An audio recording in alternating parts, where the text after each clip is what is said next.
Good day to everyone. I'm Christina Tobin, founder of Free and Equal Elections. As I look around the world and confront the failure of violence to solve our problems, whether in the attack of the World Trade Center and Pentagon, or our response for the 20 years, as we have seen in Afghanistan, no matter what your political, religious, or affiliation may be, you have to admit that violence does not provide real answers. I can understand and I can respect the idea that it is important to be vigilant against danger. I can especially appreciate the concept that it is possible to know what dangers exist and to use that foreknowledge to prevent them. But I cannot support the idea that because of danger, freedom has to be sacrificed. And for that, for our own good, all of our thoughts must be patrolled, and that we will all be watched over by the machines of loving grace. I founded Free and Equal Elections because I believe there is another better, independent way. 6 years ago, I met an extraordinary woman named Mother Amelia Boynton Robinson. She was the mother of the Selma movement for voting rights. She was beaten on the Edmund Pettus Bridge in 1965 and left for dead. Amelia was born in 1911 and was 103 years old at that time. When I met her in 2015, she first helped her mother register to vote people and to vote that is in 1920, 100 years ago. In 2015, she was still going out and registering people to vote because she believed, as she said, a voteless people is a hopeless people. But she would be the first to say that to be free to vote, you have to be free in the first place, and not just free in your body, you have to be free in your mind. And I just want to say that I'm happy to be here. I feel blessed to be here because I think that fundamentally, we all have to fight to be free from the technologies that would take our identity and to be free to think, say, and do the things we think are right. We have to elect to be free. And I think that today's forum will move us closer to the truth about our real condition in this country. And that's the first step forward needed to take back our government. We, the people, have to be our own solution. And knowledge is the first step. So I want to introduce our speakers that we have here today. In the forum, we'll start with William Binney. He's an NSA analyst turned whistleblower who is the leading expert on metadata responsible for the world's most sophisticated global monitoring effort, Thin Thread. We also have Diane Roark, American whistleblower who served as a Republican staffer on the House Intelligence Committee from 1985 to 2002. And finally, Mr. Kirk, Wiebe, senior analyst at the NSA from 1975 to 2001. In the aftermath of 9/11, he was among a handful of NSA employees who stumbled upon a secret program at the agency to monitor the communications of millions of US citizens. So welcome to our panel today. I would also like to introduce our co-host, Sean Stone. Welcome. Thank you, Christina. And I think in terms of the questions we're going to ask today, it might be good to go in that same order of the introductions that you gave to Bill Binney and the Diane and then Kirk, so that there's no confusion and we can just go one by one. And we have quite a few questions already, and we're open to the audience. If you're watching this live, please shoot anything you can as far as the comment section goes. Shoot any questions you might have. So to start out with, I think just to give an overall perspective on what the surveillance state looks like. This is important for people to understand, because I think if you're not really informed, you think you've heard about NSA spying, and yeah, they can access your phone calls or your metadata, as it's called, but there's not really a clarity, I think, in most people's minds of what the surveillance state what it currently looks like, as far as the information and access to you and to your person, in violation of any sense of privacy. And beyond that, what is the intention behind this surveillance state apparatus that is, let's say, as far as you understand, currently in existence in the post 9/11 world? I guess I'll start with that one. Basically, there were two communication systems being involved here. One is the public switch telephone network. That's standard landlines and cell phones and satellite phones and things of that nature. And then the other is the internet, where you're communicating with packetized data around the world. And those are the two systems that are worldwide organized under the ICANN or the ITU. And they have identifying metadata that identifies specific equipment within the world, wherever it is. And so that gives you the ability to monitor everything and who they are and where they are. And plus, with the mobile things, you can get geopositioning and tower information, things like that, to be able to follow them. So that's one. Those are the two systems, the basic ones that are being used. The internet and the phone network going over the fiber lines, and they also carry other kinds of information like TV and things of that nature, which can also be monitored. So what they do is they tap into the fiber lines worldwide. Inside the United States, they have maybe 200-300 tapping points in the fiber lines, about 80 some with the AT&T, and another 30 or 40 with the Verizon, and they have 30 companies total, I think, that are participating. So you can figure there's several hundred tapping points just inside the United States. That doesn't count the other countries that are participating, like the Five Eyes, the other English-speaking countries in the world, and about 9 other countries in the world that are participating with the Five Eyes. So that gives them a lot wider access around the world, and they help them set up tapping points on the fiber lines in their countries and their access points and so on. Otherwise, if the companies or the countries involved don't participate, they do a unilateral tap wherever they need to, under the water, under the ground, wherever. They'll go get the taps, and then they have the devices that will form packetized data, will be reconstructed into data that could be read, like your emails, like you read at home, and then they can select based on the principles of metadata or whatever. In many cases, they're still using the dictionary select, which means they're looking for words and combinations of words in your communications. So that's the kind of thing that's going on. Plus, they're using different kinds of translation devices to translate spoken word and put it into digital form, and then use an approximate translation to see whether or not they want to have individual people looking and listening to the conversation to get a verified, validated human output from it, so it's admissible in a court of law. So, and these are now being used by at least the policing organizations in all the Five Eyes and other countries that are participating, along with the FBI. That for foreign counterparts, the FBI has instructions not to tell them the source of the data if they're not privy to it, but they can still pass it to cooperating foreign countries and foreign policing organizations, and it's a violation of their legal rights as well as the legal rights of everybody in this country. And like internally here in the U.S., what they do is they do a parallel construction whenever they do this.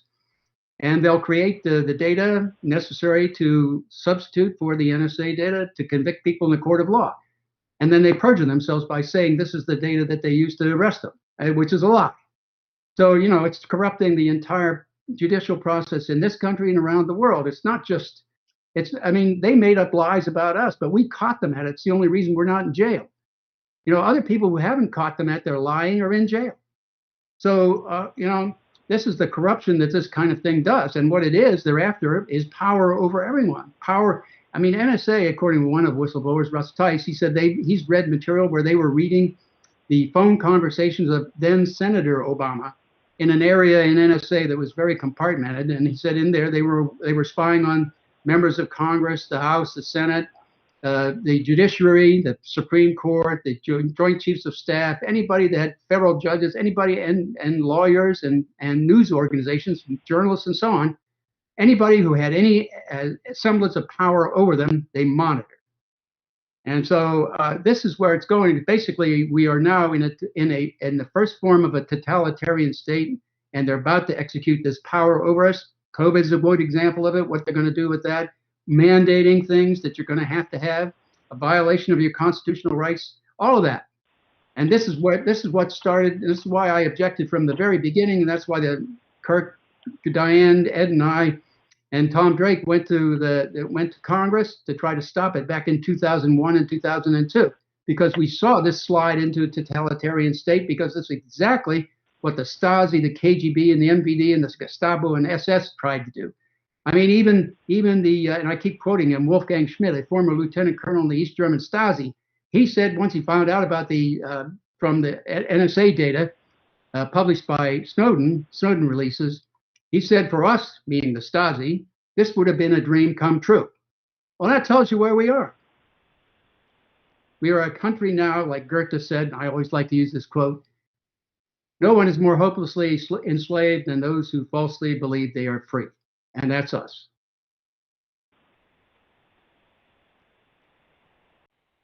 Diane, you want to pick it up? Yes.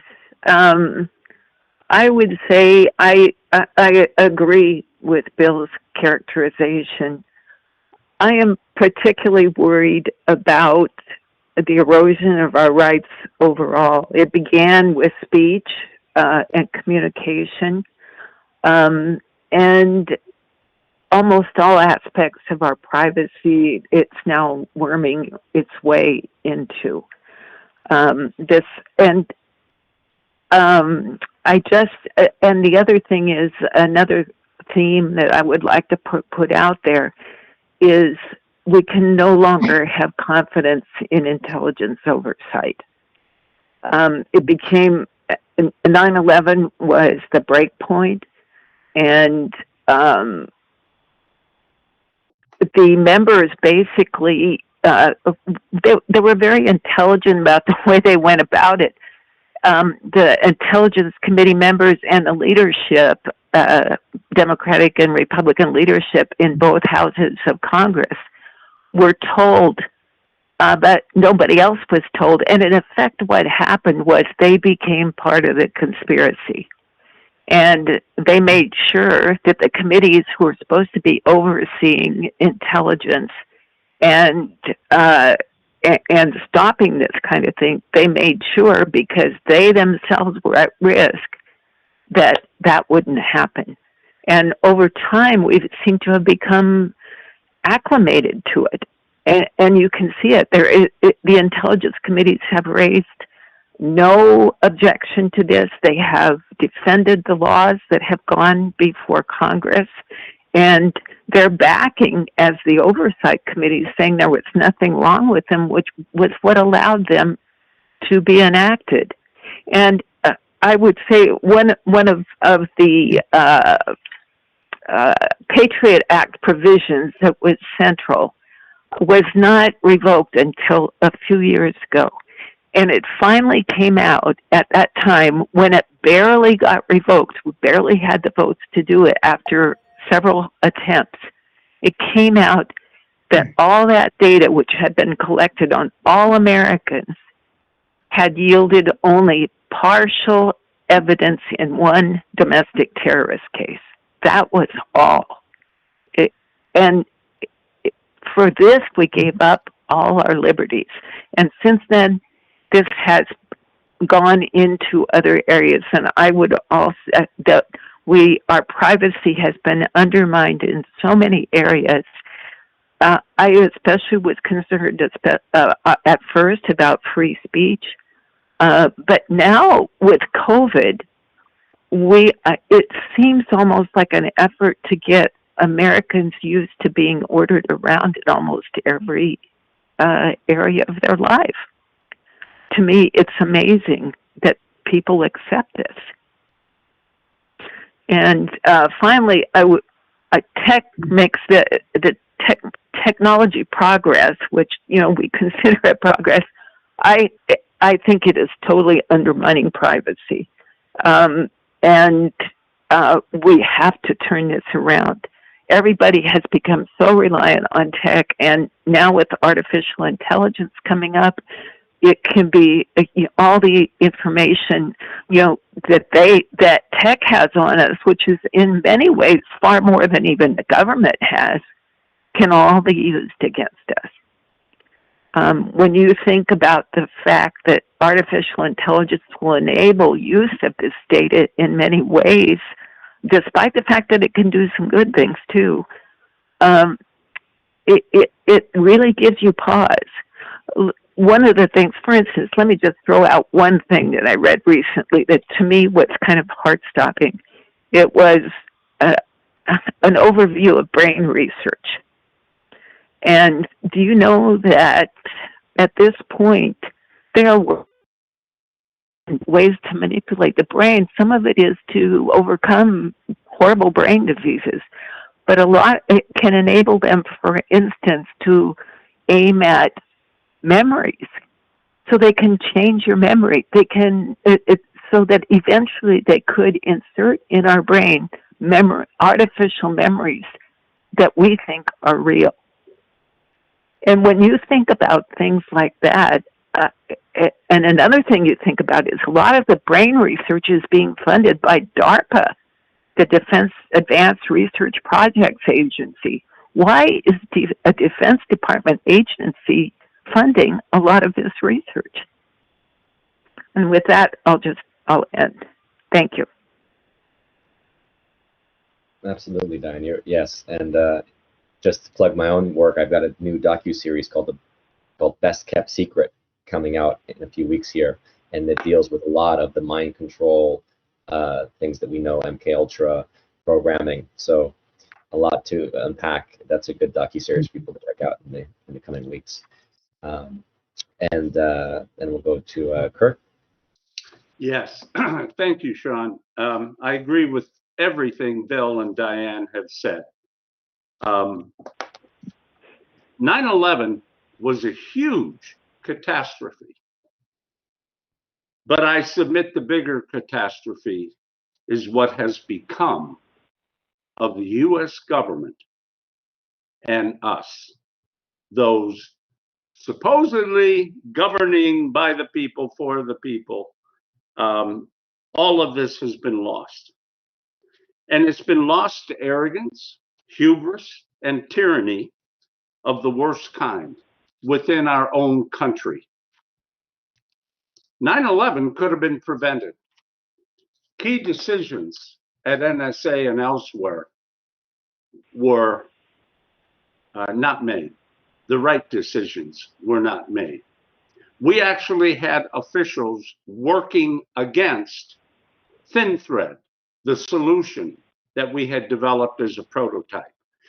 People fought us every step of the way. Now, I asked you to consider what type of management fights innovation.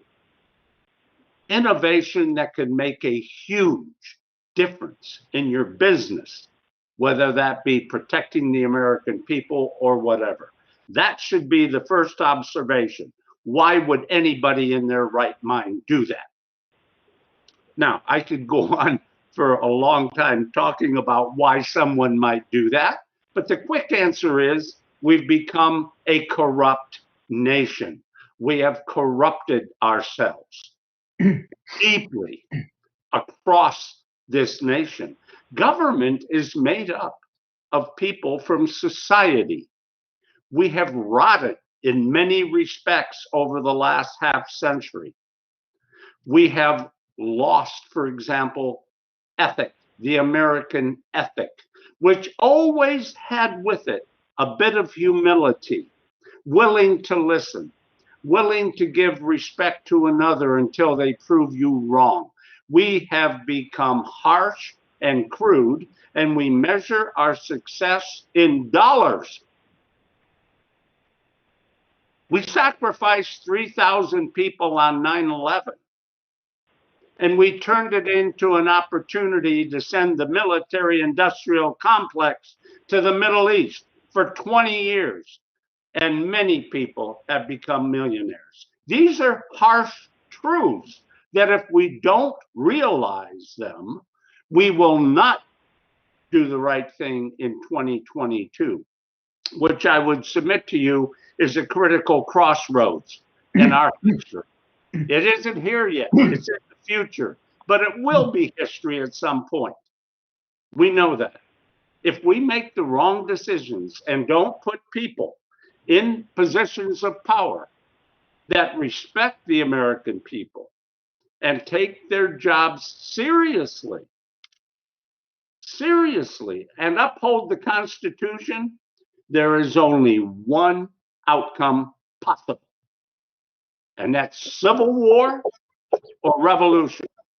You cannot avoid it. It's the natural extension and evolution that will come from a people that is dominated by a government and not given its proper voice. Okay, Sean, that's all I wanted to say. Well, that's some good news for you, Kirk. We're going to put those people in office because the latter is not an option. That's Amen. what's going to happen. Well, Sean, I see a really great question in here from the audience. Do you see it there from, looks like Chris in Panama? And it's a question for Bill and Kirk. Okay. What was the excuse given for not implementing thin thread? Was it cost prohibitive? Could the implementation of thin thread have prevented the recent Kabul airport bombings? Actually, the reason they gave was they said it wouldn't scale. But then they wouldn't scale to a larger. We were only doing a few terabytes a minute, so it wouldn't scale to do the world. That's what they were saying. But then after they got rid of the name thin thread, they used it to do the world. That's what they're using today. It's the same design that we left them in 2001. Nothing has really changed from the Snowden material, the DOD-IG report in 2009, or any other subsequent material I've been able to get my hands in the public domain showing anything that they're doing inside NSA. Nothing has changed. They have done zero to it. That's because they didn't know how to automate the analysis process, which is what we were doing. So, but we did not finalize that for them, so they don't have the advantage of all the things that we could have done. And we're not going to do them now for the very simple reason. Look how they've abused the simple things we have done. You know, so yeah, this could have and should still. I mean, we had the process to identify and make meaningful information available to analysts and keep them from looking and wasting their time on irrelevant information collected by the system, which is what they're doing now. I mean, they're collecting orders of magnitude of useless data that they do when they get these word scans, they get dumped on. And so they can't see the threats coming. That's why the threats are mostly successful, the ones that are real, not the ones entrapping people that the FBI does. But the ones that are real threats from abroad, coming from terrorists and people of that nature, they succeed. Most of them. I don't know of any that hasn't anyway, because they're buried in all this data. And when they look at it with a dictionary select approach, it's like a Google return. You can't get through it.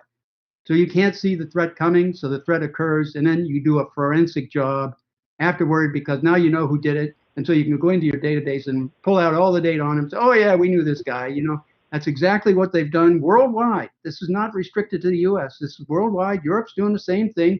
The French, the Brits, all of them. The Germans, they're all doing the same thing.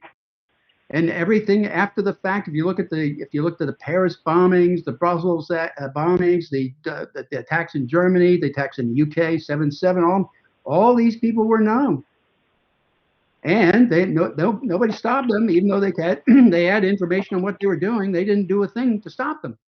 Why? Because they're so buried in too much data, and that's what I argued in front of the House of Lords. And to simplify, to use basically human behavior to select and justify through probable cause, looking at people who are affiliated with terrorists or maybe getting associated with them or trying to emulate them or trying to get information about how to create bombs or things of that nature. And we can monitor that, and we're doing that through the data that we had. We have that. So it was a matter of focusing on that and developing everything from that and ignoring everything else that wasn't relevant. But the point was downtown in Washington, they argued against us. Why? Because our solution of the thin thread was too cheap. It only took us $3,200,000 roughly to build it from scratch. And that included deploying it to having it running 24 hours a day for a year and a half in 3 separate sites. So, you know, the point was they wanted to spend $3.8 billion in the first 5 years. That's 1,000 times more just to try to do this Trailblazer program, which failed. And even though they added more money in the process, they failed at that. So the whole point was money, and they weren't concerned about merit-based decisions. They didn't use there were no merit-based decisions done here by the U.S. government or the British government, for that matter, or any of them. I mean, they could have taken the Thin Thread program and deployed it as Congress had mandated them to do that in the 2002 budget, which we started in the 1st of October of 2001. So I mean, the point is they didn't do that because it would show that they'd already solved the problem and they wouldn't need the 3.8 billion that they were requesting. So they kept the charade going that it didn't work and kept it out of use, so they couldn't mitigate any risk. They could have used it just to mitigate the risk because it functionally and it worked. It was working as when we left. It was working.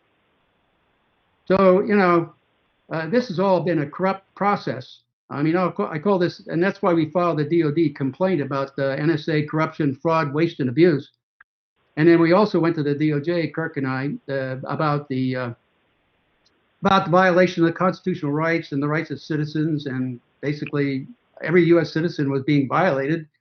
And we took it into, they couldn't tell us about it because we didn't have clearances at the time, but we knew exactly how everything worked because of the design is what we built in the SARC, Signal Automation Research Center. That's the same thing they're using today. And they haven't seemed to do very much at all to change it. So not that I could see anyway. And the result is the same. They aren't focusing on what really needs to be done. And we were doing that in the 1990s, and they threw that out. And the blame really belongs on NSA management, Bush, Cheney, Hayden, and Tenet for making the decision to do this bulk stuff. They were the ones who started this. And also I put Pelosi and Goss and all the others in the House and Senate Intelligence Committees. They also agreed with this back in, I think, November 4th of 2001. They agreed with these programs and other programs at CIA. So, I mean, they're all culpable in this. They were the ones who bought into it, and they used that to leverage Congress to get them to come around to their way of thinking, to do the bulk acquisition, to get the money, to have power over everybody. It's just a big circle support organization. And they got the courts in it, too. So they got the FISA court. That's a Article 2 court, not an Article 3 court that only hears the government. And it's the thing should be disbanded. They should force them into open court where they have this discussion of right and wrong according to the laws and the Constitution. Not doing it in secret. You do it in secret, they have a secret government. That's what we've got. So anyway, that's my 2 cents. Thank you so much, Bill. Kirk, what's your feeling of the excuse given for not implementing Thin Thread? Was it cost prohibitive? And could it have prevented the recent Falls airport bombing? Well, I think Bill said it correctly when he said it was too cheap.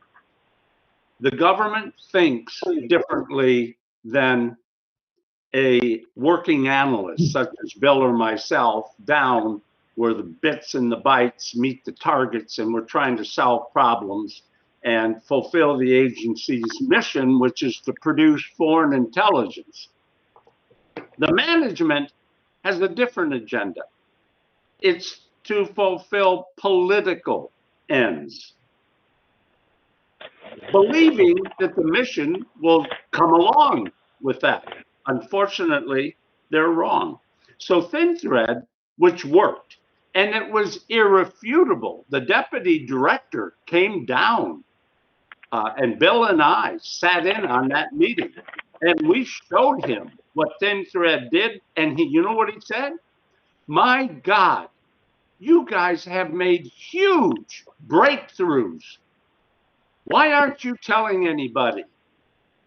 We never heard from him or the director, Michael V. Hayden, again, because Hayden told the deputy director to keep his mouth shut, as Hayden was going down to Congress saying how he needed billions of dollars to modernize NSA.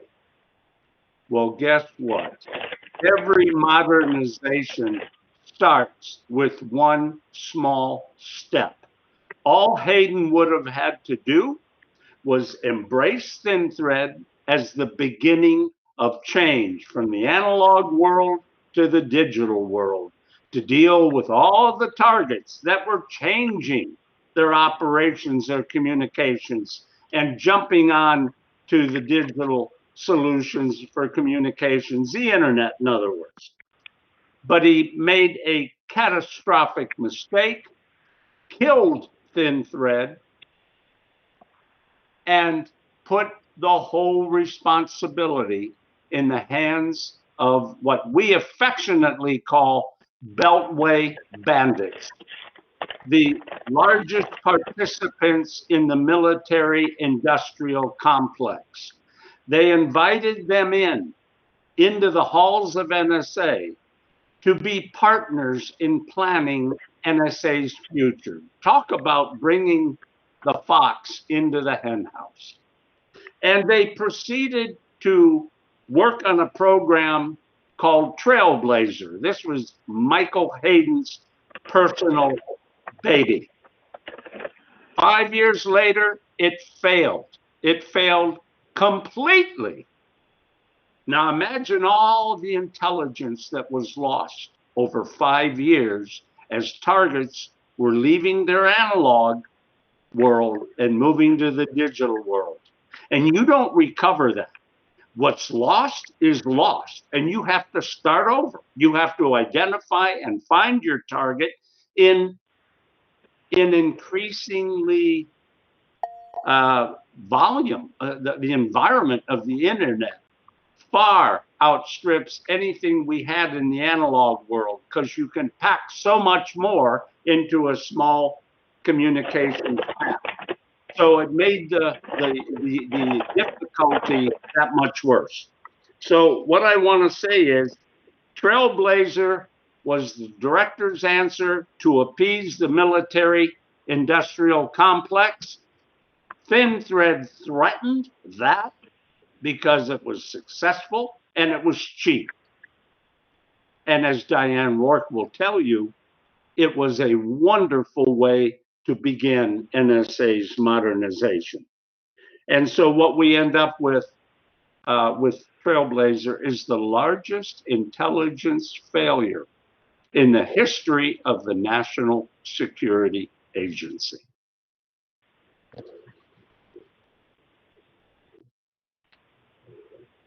So there's a lot more questions here.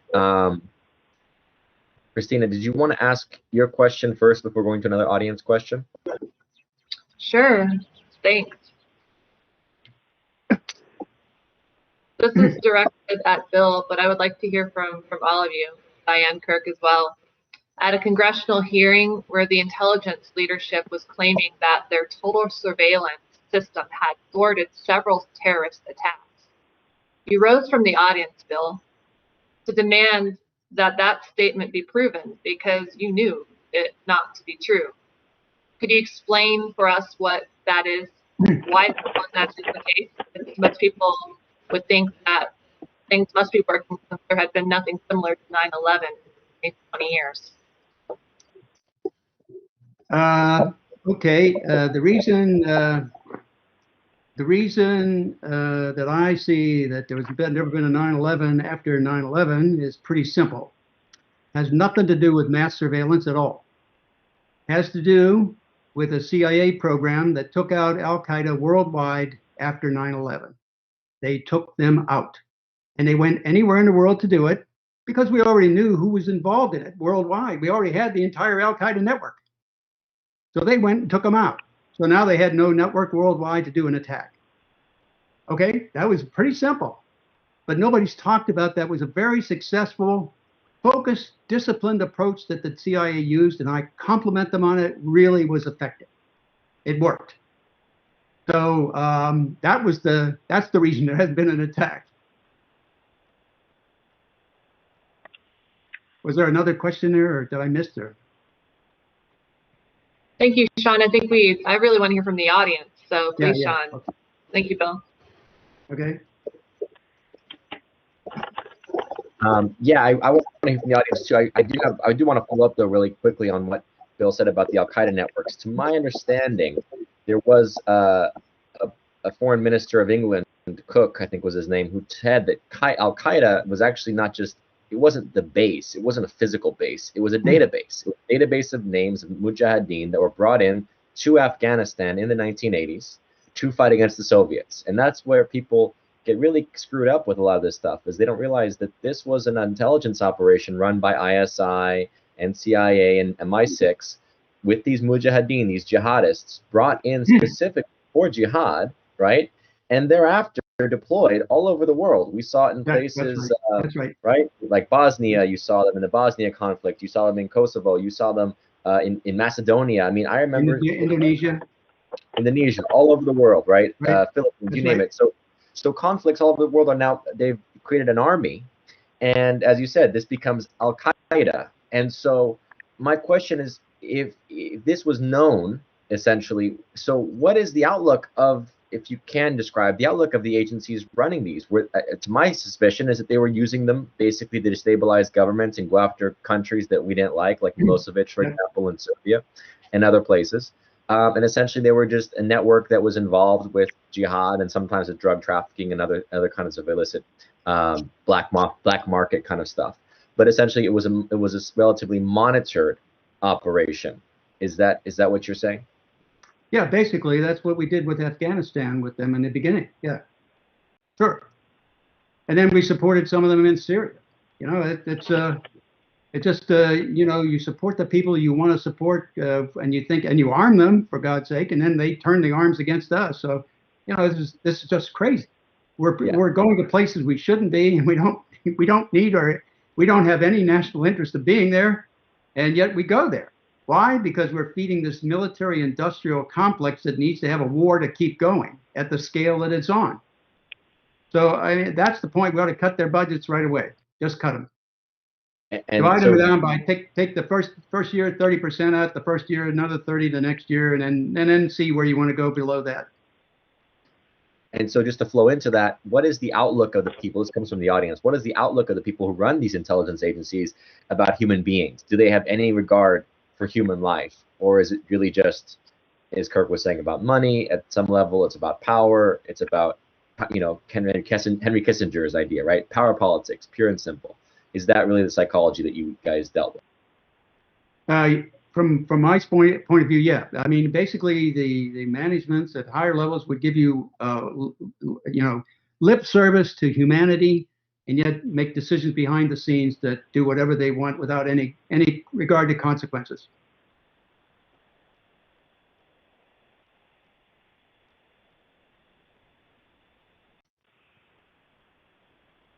All right, I'll jump in. I have another Yeah. question here. I see another audience question, but I have a question here I want to ask all of you. So we'll start off with Diane on this one. The surveillance state created in the aftermath of 9/11 played a major role in the assault on the Trump presidency, with one of its leaders, the former FBI director Robert Mueller, drafted to supervise the hoax Russia Gate investigation. Bill, and I believe, Kirk, you as well played a role in exposing that the key event was used to trigger the attack. The alleged Russian hack of the DNC computers never took place, and that the hack likely had its origin in a CIA spying program. Could you fill us in on the scandal and explain why the perpetrators remain at large? This is more Bill and Kirk, but Diane, go, please. I want to hear. Oh, okay. Thank you.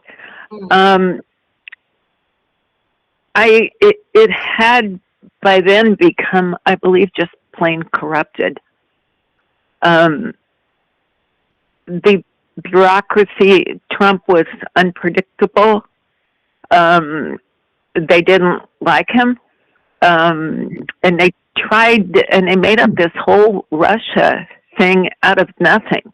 And it's pretty clear that, like probably all the other political organizations, they were looking at him during the campaign, trying to find things against him. I think it's obvious. And I think it's also pretty obvious that when the intelligence agencies think they can overturn a president, we're in big trouble. I mean, if a president, a presidential candidate, or even a president is going to be played by them, that's what can the man on the street do? So yeah, I believe it was something that was shocking, but people just don't seem to have grasped what it means for them, for everybody in this country, that all of us are at risk if they want to go after us. And one thing that has really bothered me is that when you talk to people about this, they just kind of shrug their shoulders and say, well, they'd never be interested in me. My life is so mundane. But they don't seem to realize that they will go after anybody who is a serious threat to them. And if you don't have reporters and administrators, including the bureaucracy, and police, and legislative leaders and legislators that can afford to stand up against them, if they try to find something on everybody and either block them or make their life miserable, this country it's in real danger. So that's what I'd like to say. You can move on to somebody else. I would only want to add that that this Russiagate was provable through the forensics of the data, that it was fabricated, and all the fabrications we had with all the evidence we could assemble from Vault 7, from all the stuff that was publicly available, point back to CIA as the originator of this. Now, also it included human sources who were also telling us the same thing through the Veterans Intelligence Professionals for Sanity. We got some human input that said, yeah, CIA was the one who created Guccifer 2.0, and we could prove that that was the case. All the forensic evidence was pointing right back to CIA for that, and we could show that in court. And I tried to do that, by the way, but the judges wouldn't let my testimony in. Why? Because in the Roger Stone case and the General Flynn case, it would mean that their entire predicate of going after them was falsified, and they couldn't afford to have that happen. And so the judges went along with not letting my testimony in, because I gave them the hard forensic evidence that was irrefutable. No one, not even the NSA, CIA, FBI, none of them, the prosecutor, Mueller, none of them would hear it, and none of them could refute it. That's why they tried to ignore it. They're all part of this cover-up. It's a criminal process involved here, that's all.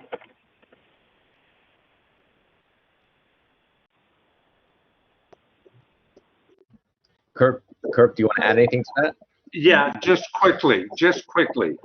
The larger picture that we're seeing is that the government has now, instead of being a consumer of foreign intelligence, the government has now seized control of these different weapons that were used for national security and turned them inwardly.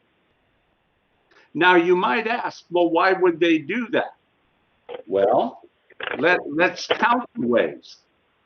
How about discovering information about you that someone could blackmail you with, to get your cooperation on a key committee in Congress, or as a member of the Supreme Court, or in the business world to make sure you give the right kind of campaign contributions?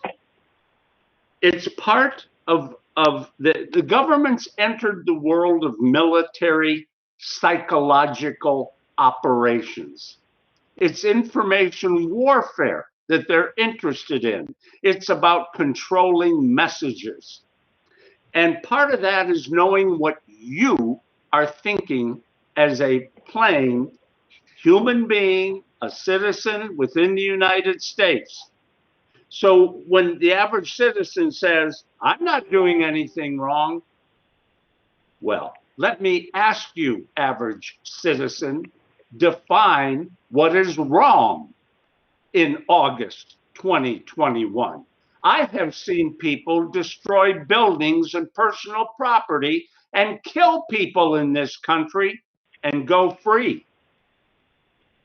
Now, when you can do that without fear, I ask you, define what is right and define what is wrong. We are losing our system of justice. We're losing our sense of what is right and wrong, and it's purposeful. We are losing what's up, what's down, what's good, what's bad. General Hayden failed at NSA, yet he was promoted to be the Deputy Director of National Intelligence before being further promoted to be head of CIA. This world is upside down. Remember what Obama did as one of his last acts before leaving office when Trump won. He gave access to the NSA database to 16 additional government agencies. Now you know why. Exactly. I mean, so there's so many different directions to go into here. I think one thing to just, since we're already at this level of mass surveillance and whatnot, and to just bring up before we go, we can go back to any number of these topics, but one thing I think is important to people to understand is how this vaccine passport and this whole notion of what was originally, I remember there was a meme going around, COVID, certificate of vaccine identification, right? ID. And this whole identification system that comes along with it, people are going around with tracking trace now. I was in Australia, they had it. Here, I know some people use it, right? You've been exposed, or so it's basically saying, yeah, you know, trace me so I can know if I'm infected or I'm around someone that's infected, right? It's the psychology, and again, it's playing a very similar game as far as, you know, terrorism was concerned. I remember it very well. You know, you got to trace the terrorists, you got to know where the terrorists are, and so the same psychology is now being put to the American public with the idea of, yeah, surrender your freedom and your sovereignty because we have to track this virus, or we have to know if you're vaccinated or not. So how can this play into, again, an overall condition and conditioning of American citizens to basically surrender that sovereignty, even at the level of the body? And as Aaron Russo said well over a decade ago when he talked to Nicholas Rockefeller, a Council on Foreign Relations member, that the agenda is to chip the human being, right, to get access to the human body. How are we seeing this play out now in terms of where the surveillance is moving beyond just surveilling and spying? But, you know, at one level, yes, as I asked at the beginning, one level is to surveil, but the other thing is then to manipulate, to control, to better control, right? What are we seeing here?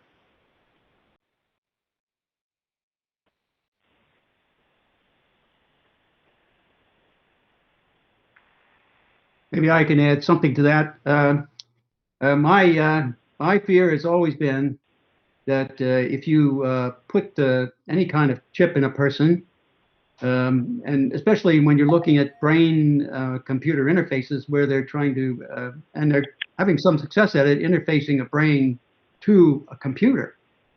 Well, I mean, that kind of development kind of implies that you can implant chips into people, and they then become simply another another thing on the Internet of Things.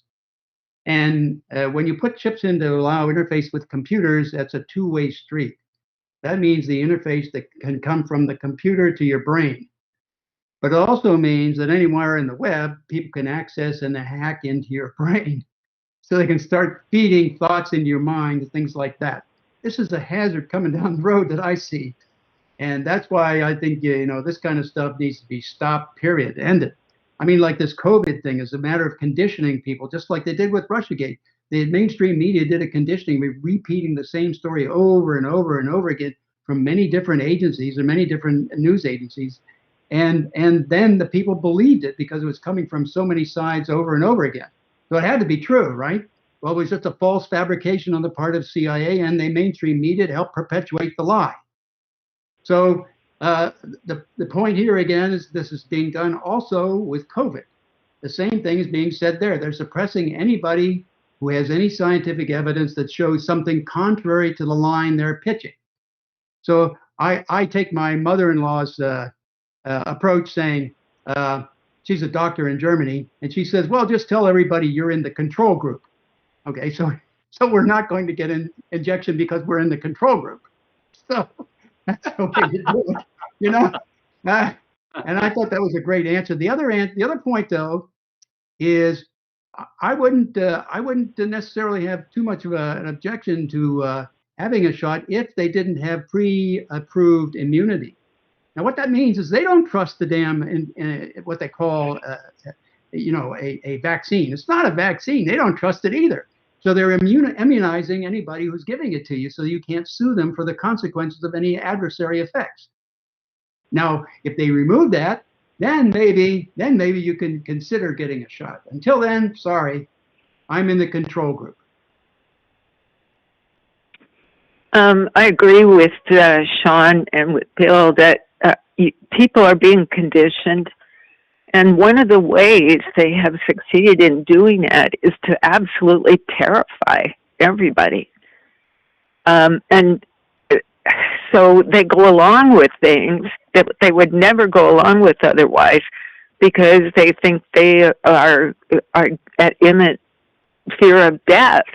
And one of the things that's bothersome about this is not allowing physicians to treat people in the early COVID stages so they don't reach hospitalization needs.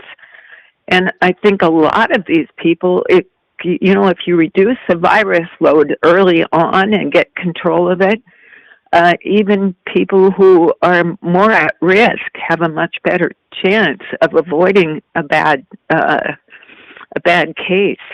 And I just think it's terror. It's basically terrifying people, and this is where the media has gone along. And as Sean has said, medical people who disagree have been forced to remain silent.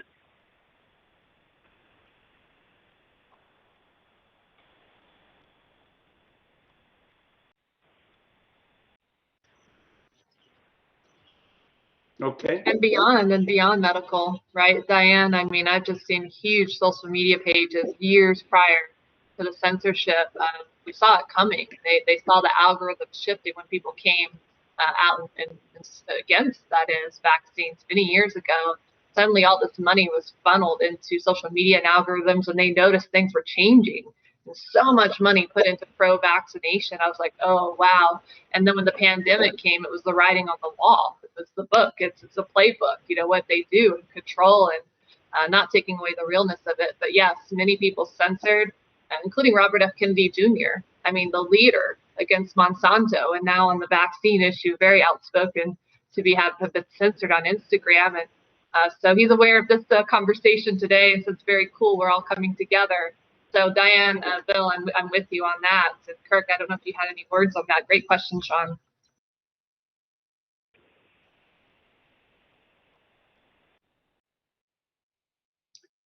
Can I add something? Absolutely, please. All right.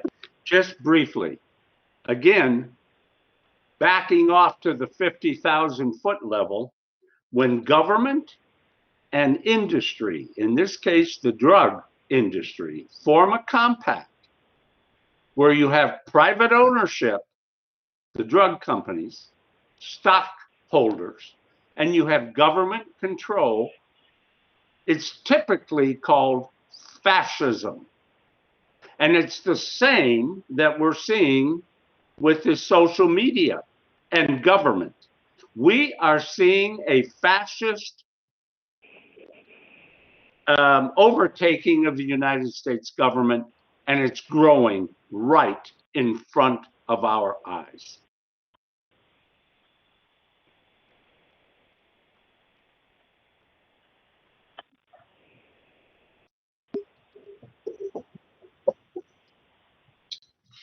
Couldn't agree with you more. So it's all more reason why we're going to rise as a nation. We're going to put a stop to this. I have another question, but I just, I'm rereading this book, Permanent Record, Snowden, page 110. Just captures me every time, and where he says, over the course of my career, it became increasingly difficult for me to ask these questions about the technologies I was responsible for, and not about my country. and it became increasingly frustrating me that I was able to repair the former, but not the latter. I ended my time in the intelligence convinced that my country's operation system, its government, had decided that it functioned best when broken.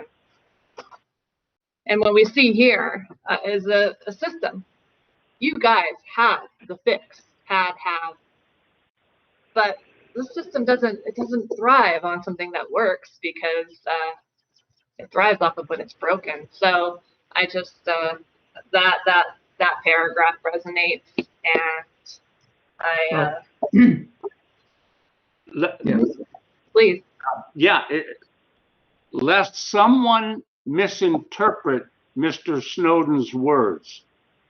He's not saying that the form of government called constitutional republic is broken. What's broken are those who administer it. It's the people. It is always the people who corrupt themselves, whether it's the Emperor Caligula of Rome making his horse a senator, or Joe Biden foolishly trying to direct how people should be extracted from Kabul. Either way, this is what happens when the wrong people are allowed to run the lives of the rest of us. Yeah, I was just going to say that basically the governing principle in Washington, D.C. revolves around three words: power, control, and money. And you know, it's the idea that they're in business for themselves, and the rest of us are just there to serve them. Instead, I reflect back on what President Reagan said, that we are a country with a government. Now we're a government with a country. Yep. I guess I would like to say here, there are plenty of good people in the ranks of government. I think when they get to the top, though, recently they get corrupted, as was said. I believe one thing, by the way, that needs to be cleared up about the history of Thin Thread is that while after 9/11, it was adopted by NSA because NSA was asked what they could bring to the fight after the attack, and they said, "Well, we have only this one thing, but we have to get some legal dispensations." Well, the legal dispensations they got were that they took away the privacy protections that were built in for Americans. And they continued that, as has been said, for certainly officially, they continued it for well over a day. But what Bill had done was to double encrypt all U.S. names that were, some of them, most of them were not safe because there was no reason to. But those that were saved because of possible suspicion were double encrypted until there was enough information to get a warrant. They dropped that completely. And they began collecting, number one, collecting on all Americans, and number two, leaving their names in the clear. And they claimed there were major protections against analysts getting access to the data, but this turned out to be lies. So I just wanted to say that the thin thread that they actually developed was, in this key respect, different from what Bill and Kirk and Ed developed.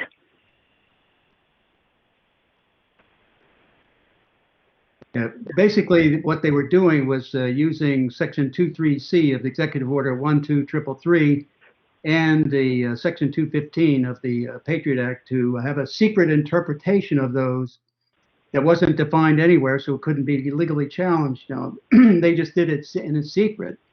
That it allowed them to say, well, if we're going after international terror or some kind of international criminal activity or militaries or whatever, we have legitimate targets and we're going after them, that we could collect the entire fiber line in the world and then store it and search it and then go through it later on and find these targets. That's the way they had a secret interpretation. But our process did a filter right up front that you only had, under the rules of deductive and inductive approach that we were building, it would only pull in the data that fit those criteria, and all the rest of the data, the 99.999999% of the data, would simply pass right by. You wouldn't need to store it, collect it, manage it, or any of that. And you would have a rich environment for analysts to succeed at finding threats coming. The way they're doing it, they're burying everybody in all this data that they've collected because it gives them power over everyone. I mean, look at Cheney could look up any political enemy he had anywhere in the United States or the world and have all the data on them that he could possibly collect. I mean, that's power over people. That's what he wanted, I'm sure, and that's what he got with that program. But it didn't have to happen that way. So let's go. Well, we have a question here for Diane. And they basically want to just understand better how the relationship between Congress and the intelligence community works. For example, Pelosi, is being on the intelligence committee and whatnot. How much power does the intelligence committee have? And would you say that the intelligence committee actually have any kind of real oversight, or are things still hidden from them? I think they're part and parcel of the problem now. They were initially after 9/11, when all of this domestic surveillance, people who were told about it were the Gang of Four, the top two leaders in both houses. This was later expanded, as I said, to the ranking in the top, the director, and the House and Senate, the top two people. And so it became the Gang of Eight, basically. I think once, and then eventually the entire committee came to know about it. Well, one thing you have to know is that the leadership, four of the Gang of Eight, are the ones who appoint members intelligence committees. It's called a select committee because it was supposedly to appoint only people who could be trusted to keep the secrets. And so once these leadership of the committees and of the House and Senate became implicated because they had been told about this and hadn't stopped it, so they were vulnerable. Once they became implicated, of course, they started appointing members who would not buck them, who would not reveal the secret. But before that, at least, if they wished to exert it, and they were often reluctant to exert it, the committees had some considerable power. And remember here, the power is in the budget, control of the budget. Every year a budget bill is passed, and they have the ability to add or subtract funding on individual programs and overall. So there is theoretically, I think now they've become part and parcel of the whole scheme.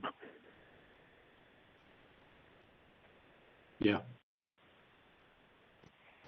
So I want to thank everybody. Thank you, Diane, for that insight. Very invaluable and makes a lot of sense. I want to thank everybody for joining our panel today. Be sure to watch A Good American, support this idea of what's happening today, available running throughout the day. And having watched A Good American, I also wanted to give some credit out to Mr. Ed Loomis and Tom Drake of the Then Thread team. So I saw and learned a lot from them there. So just wanted to say thank you, Tom and Ed, for all the work that you do as well. I know they're here in spirit with us today. I do have a question, one more on my list, and then we can just turn completely audience. Audience, we welcome you to keep submitting your questions. I see a few more over there. I know Sean will get to next. This one does direct a bit more towards Bill and Kirk. You guys offered to clean up the problems in a dangerously flawed system of computer voting. prior to the 2020 elections, yet not one Secretary of State took up on your offer. Could you explain how our voting system is tainted by the networks running the surveillance state, and what we need to do to restore integrity to our elections, giving people faith that votes are legally cast and counted properly? I had to make sure I got that question in, and then all over to the audience. Thank you.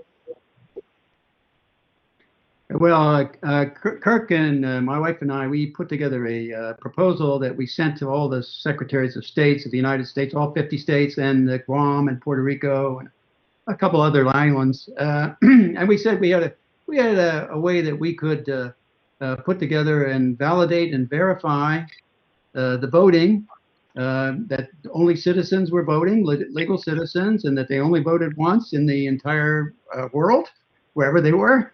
And we also said that we could pick out illegal aliens attempting to vote, or anybody else that wasn't a legitimate voter trying to vote. We could do that. But you know, it required a little bit different. I mean, you didn't connect to the internet unless you had a bulk encrypted line running, and you had it running over the internet. So in other words, you had to break into the encryption to see what was being sent. That would have helped to ensure it right away. But we also wanted a parallel process so we could validate locally the numbers that were being reported, and do a double check at the end. Are those the numbers that you got? You know. So just in that sense. Plus we had some ideas on how people could check on their votes to make sure their votes were recorded properly, and do it in an anonymous way. And we said we'd be glad to talk to anybody about this, and we got no response from anybody. So that told us everybody's involved, and they're all using it for their own, in their own areas, for their own reasons, in their own ways. So, I mean, what can you do if you have the fundamental states and the people who are running the voting system that don't want to try to make it better? I mean, it's very difficult to get it changed. I mean, Stalin had it right when he first said it. I think it was Stalin. He said it doesn't matter who votes or how often they vote. It only matters who counts the vote. That's it. Kirk, did you have any to follow up on that? Any insight, additional insight? Well, yeah, it's the state of the U.S. Of voting systems, the process of voting before 2020 and in the 2020 elections is deplorable, terrible in virtually every state. It's like a poster child in terms of caring and feeding. And what I mean by that is, do you know that tens of states, not just 2 or 3, but tens of states, used Windows XP or Windows Vista? Now, I'm old enough to remember that Windows Vista is pretty old operating system. Now, why is it important to use a current operating system? Because of security. Windows upgrades are 90% about improved security and maybe 10% about giving you a little more value as a user using Windows 10 or whatever the next version is going to be, Windows 11. So, in other words, these systems were poorly maintained, which invites the ability to hack. And we already know most, if not all, were or are connected to the internet at some point prior to, during, and after an election. So you put those two scenarios together, is there any wonder people are auditing and looking into the facts? The secretaries of state and others who are in charge had really fallen down on the job in terms of their responsibilities to provide the means for a fair and accurate election. But it goes beyond just the computers used. It's also physical security.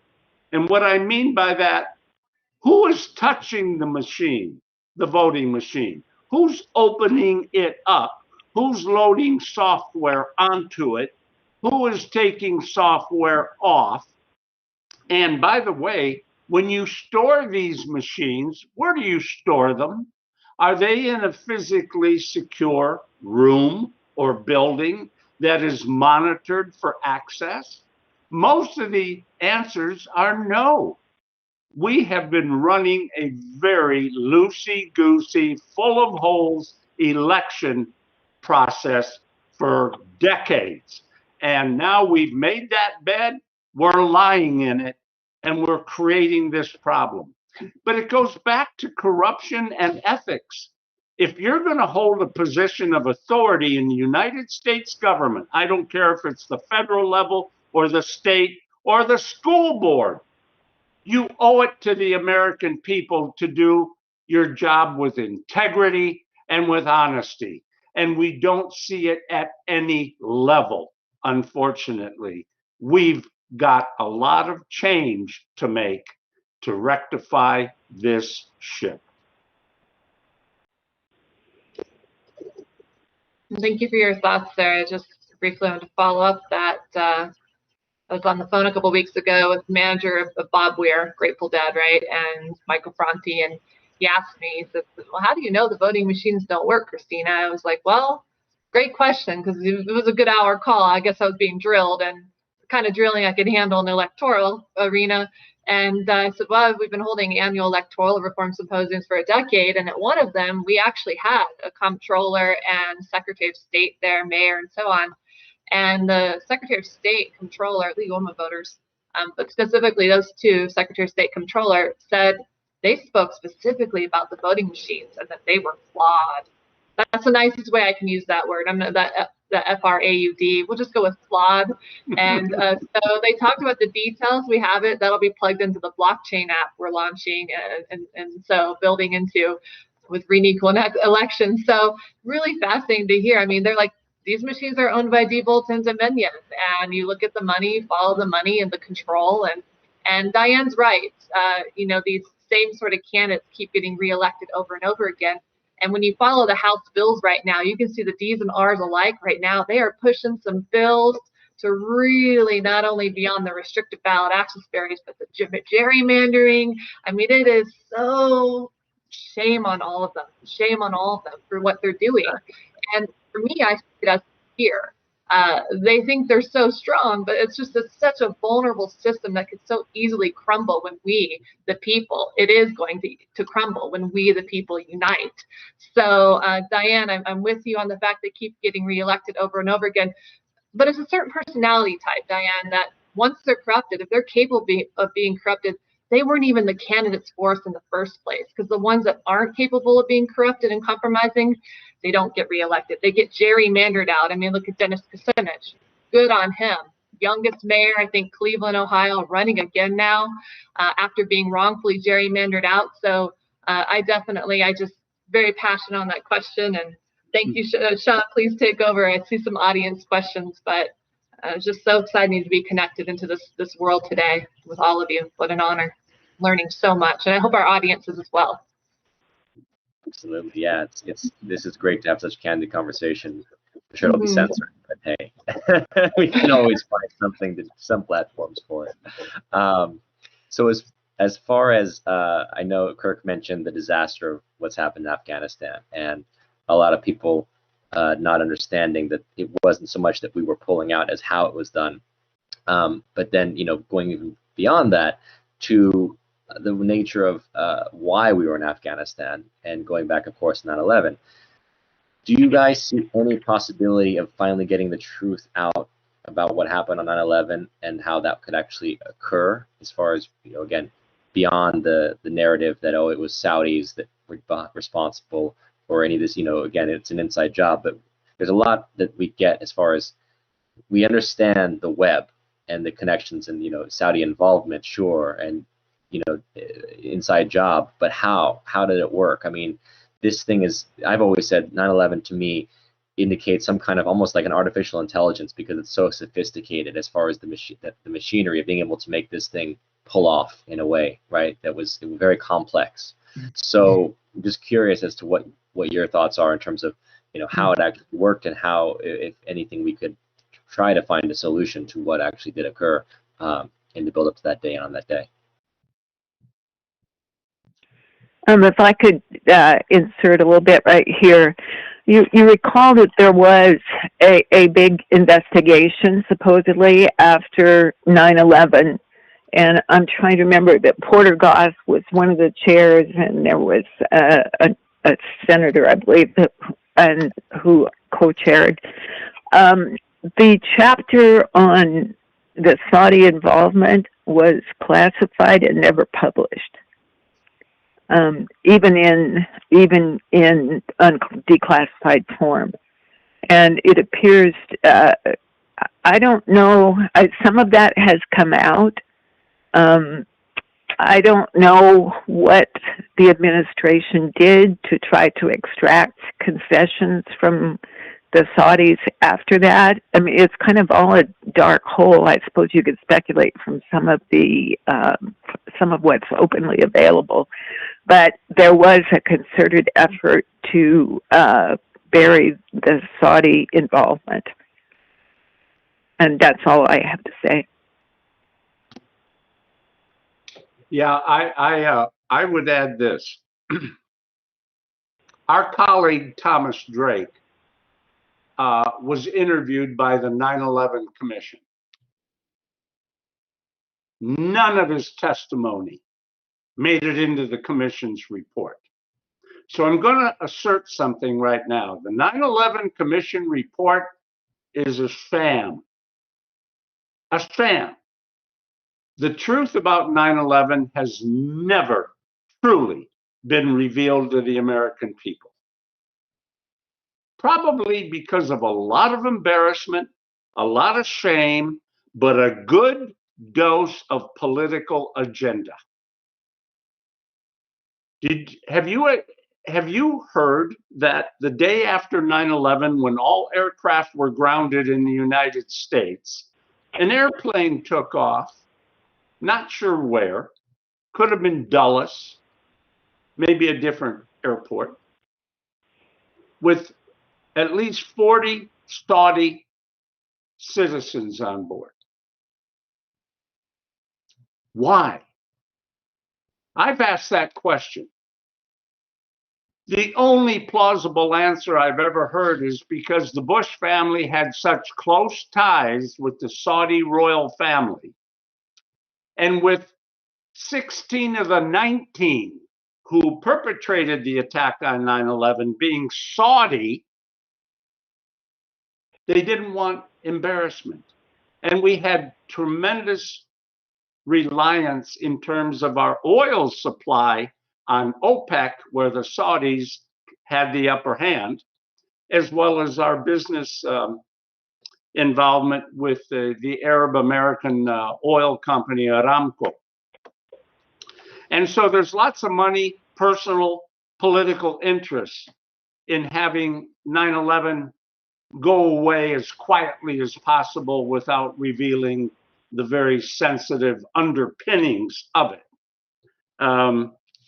But I also find this very interesting. Do you know that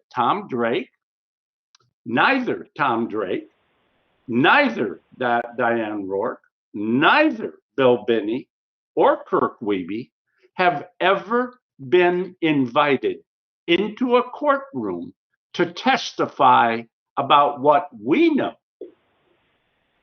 about 9/11. Has anyone got an idea why? Let your mind do the walking. I don't know, but something stinks to high heaven.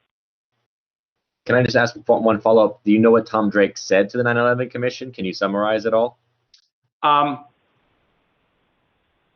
will tell you something that Tom told, I think he told Bill and me, maybe also Diane,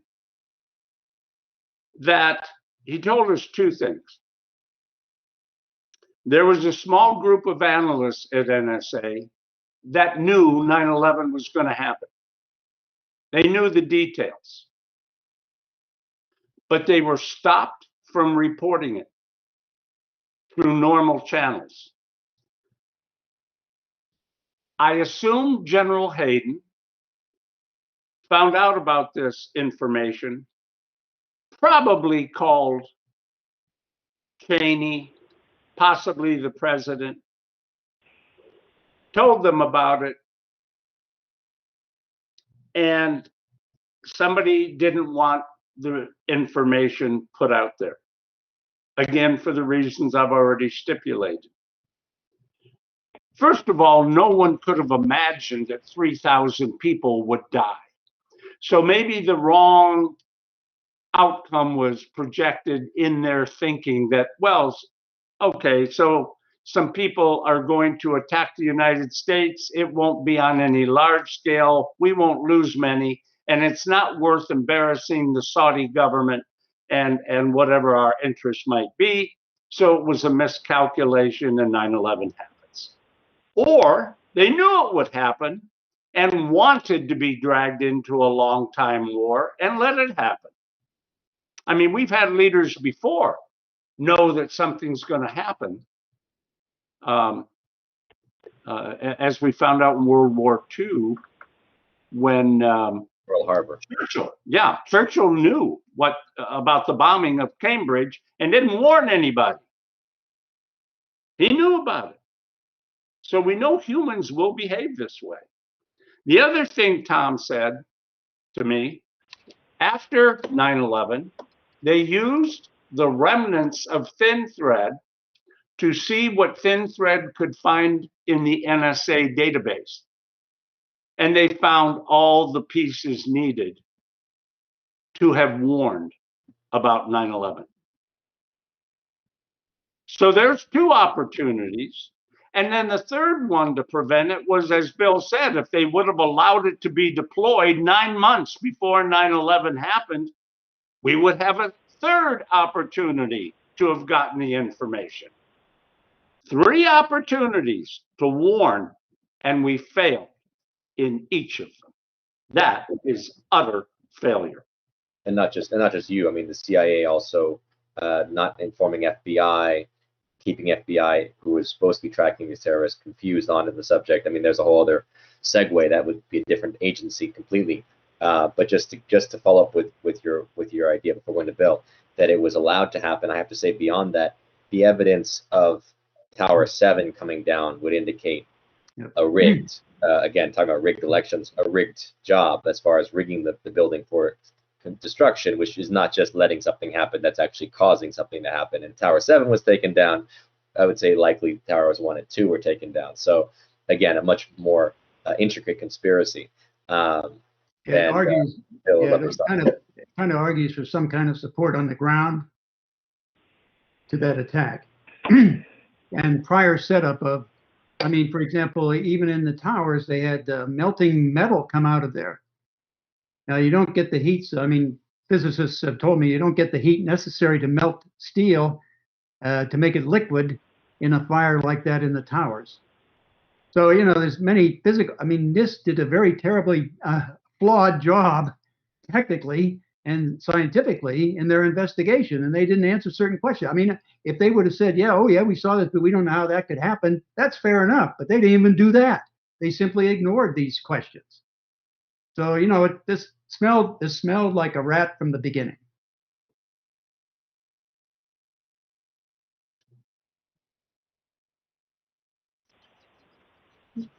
Definitely would be a topic Richard Gage of Architects and Engineers for 9/11 Truth could dive into. He's been an ally and friend of ours at Free and Equal for a decade, and I look forward to collaborating more closely with you gentlemen and Diane as well from here in the future. And, you know, in watching A Good American, what was her name that said that 9/11 was a gift to the NSA? Huh. Maureen Baginski. Yes. That was Maureen Baginski. She was the chief of the SID, Signals Intelligence Directorate, third ranking person in NSA. Just absolutely no heart, no Yep. compassion towards the ones that are lost, their It's families. about money. To say, and you know, you talked about Trailblazer being the largest failure, and General Hayden, that is, and being promoted after that from deputy director to director of NSA intelligence. This is all going to change. This is not okay. Exactly. Cheney, you mentioned, we have to go to the dark side. Well, just because you're dark, Cheney, doesn't mean we all have to go with you. It's not the light. My new name for him is Darth Cheney.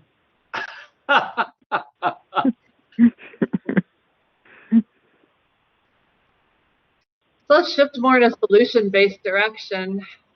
Nice, simple, short question here. How can we obtain our privacy back in a world saturated in a metadata collection? How can we do this? Here is the technical solution. We can go in and simply use the rules that we were putting together to filter data in thin thread right up front in the 1990s. Use that to purge the databases that NSA has, and that data won't be available to anybody. Not to any of the other agencies of the government, not even to the analysts in NSA, not to any of the countries collaborating in this kind of material. Even their own citizens that weren't relevant to any study would be purged.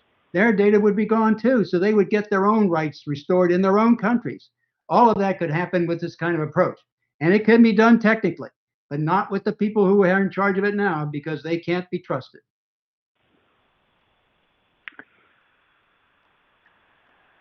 Yes, Bill and Kirk and others have thought about ways to monitor NSA itself in the future. But, you know, there are computers everywhere. There are databases everywhere. They have them scattered. We have so much data now, they kept building databases, even though data storage requirements were shrinking, you know, to store any given amount of data. And so it would be a massive job to go in there. If you can do it automated, as Bill said, that would obviously big help. But there are computers everywhere. And the guys concluded some time ago that what you needed was some very technically capable people who led a dedicated effort to make sure that NSA was not collecting data on American citizens unless there was good reason for it.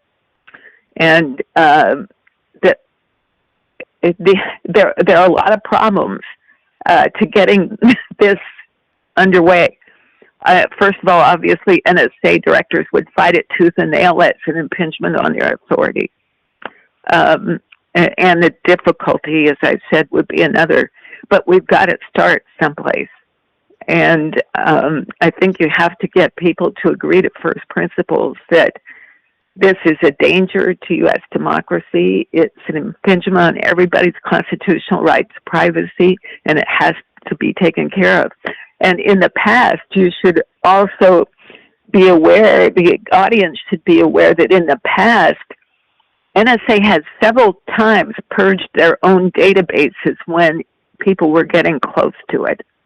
Like, and they would, was an accident or something like that. But when people started looking at the legality of things, I think it was on 2 occasions, they basically purged the database.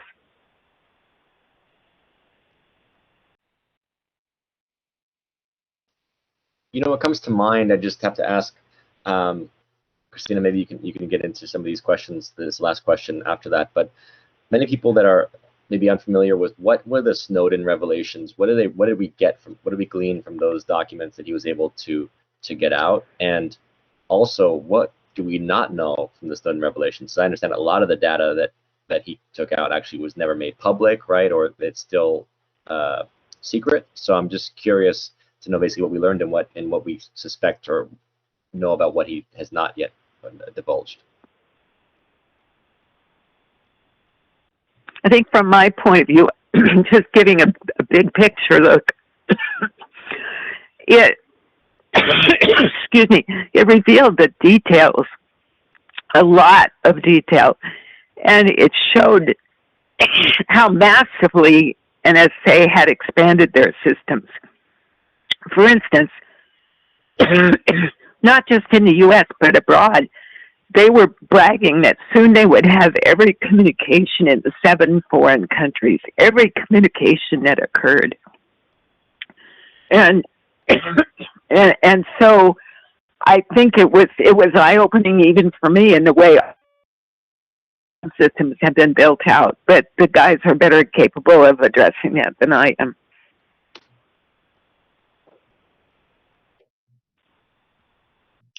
I think the most revealing. Well, let me address a little bit about what I think Snowden did. People criticized him for bringing out documents that he shouldn't have. Things about reasonable and proper military initiatives that, if known, could certainly harm the security interests, legitimate interests of the United States. I'm going to defend him a little bit. If you are a man with access to sensitive documents and you're very worried about being caught, you would not have the time to read every document in a folder if they're all mixed in. You know, some about NSA's surveillance capability, some about military operations related to those. So he didn't have the time to read through, I don't know how many. People have said there's in excess of 50,000 documents or 100. I really don't know, but it's a large number. So he simply went into a folder that had the probability of proving his points, grabbed it and took it out of the building, and then subsequently asked reporters not to report on or divulge the obviously more sensitive things that do not serve the public interest. And I think that's largely happened. Now, having said that, we know why Snowden did what he did. He says so. It's because he saw what happened to Bill Binney and Tom Drake and Kirk Wiebe and Diane Roark, who tried to follow the chain of whistleblowing, and it didn't make any difference. Nothing happened. Nothing. And so we were attacked. Yeah, we were attacked. That's right, by the FBI. We were all raided. So I kind of understand where he's coming from. So people say, what do you think of him? I say he's a national hero. He's a hero. To reveal surveillance that is blatantly illegal under the Constitution of the United States. And remember, every government employee, including contractors, take an oath to uphold the Constitution, which says to defend the Constitution against all enemies, foreign and domestic. The reigning legal document in our nation is the Constitution, or at least it's supposed to be. Go ahead, Bill. I was going to say, and the president has, I mean, everybody has to protect and defend the Constitution in their oath of office. The president has the additional responsibility of preserving it. Those are the criteria. I mean, and I would also point out that in Executive Order 13526, Section 1.7, that's the order that governs classification for the entire United States government. The last president to sign that was Obama, I believe, in 2012 or 2009, one of the two. And it says in that section, you cannot classify, maintain classified, or not declassify any information that's evidence of a crime, fraud, waste, abuse, or any form of criminality, or just to keep from embarrassing individuals or agencies. And some other criteria in dealing with technology development. But it's all right there for everybody to read. That means that NSA was covering up the crimes that they were committing by classifying the data. Mm-hmm. They are required by that regulation to unclassify and declassify them, but they're not doing it. It's the same with the report that the DODIG did on the thin thread program back in 2005. They've redacted it and kept it hidden from the public illegally. They're hiding the fraud, waste, and abuse and corruption that was going on. That's what they're doing with this. So, you know, this whole intelligence community really needs a major lobotomy. We need to really reform it and do it drastically and be ruthless about it, because we can't let these people continue to do this, because what they'll do is they're basically a secret government behind the scenes, telling and pulling the strings on everybody, because they only do and tell people what they want them to tell. For example, one of the ways that I got out of all kinds of meetings at NSA, I went to some of the meetings we'd have before we'd address the members of Congress coming out to get briefed on the programs. And I had to say in one of the meetings that I refused to lie to anybody for anybody. Now, what that meant was they excluded me from meetings about congressional members coming out, and they also excluded me from that. But that gave me a lot of extra time to go do something positive, you know? So I didn't waste my time in meetings. But I refused to lie to people. That's how I got out of the meetings. Yeah. And I forgot to add, when I was talking about Snowden's motives and technique, the most revealing slide that I saw that was published from Snowden was not anything about programs. It was quoting the director of NSA on one of the slides. And the quote said this: "Collect it all," unquote. So if anyone ever wonders if NSA is collecting it all, that says it all.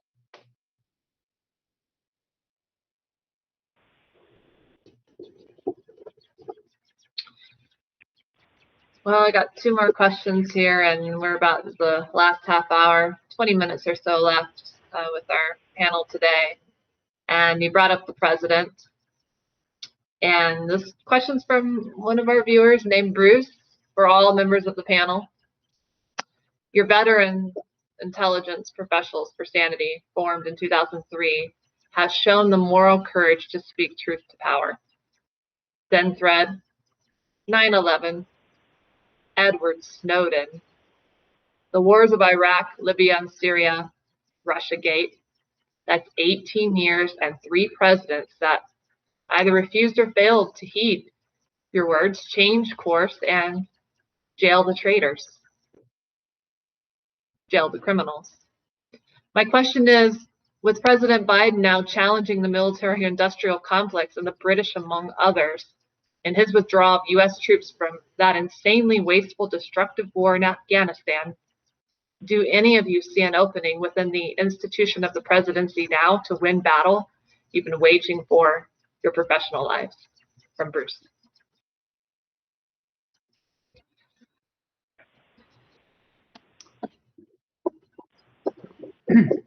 Please, Kirk. Yeah. It reminds me of a hope that Diane, Bill, Ed, Tom, and I had, was that once the Bush administration had lost to Obama, now was the time for truths to come out. We had great hope that that would happen, and it didn't. Obama fell into the mold, as previous presidents, to keep the wraps on the intelligence community and, in fact, expand its sharing of information within the community. As I said earlier, expanding access to the NSA database to 16 additional agencies. It only got worse.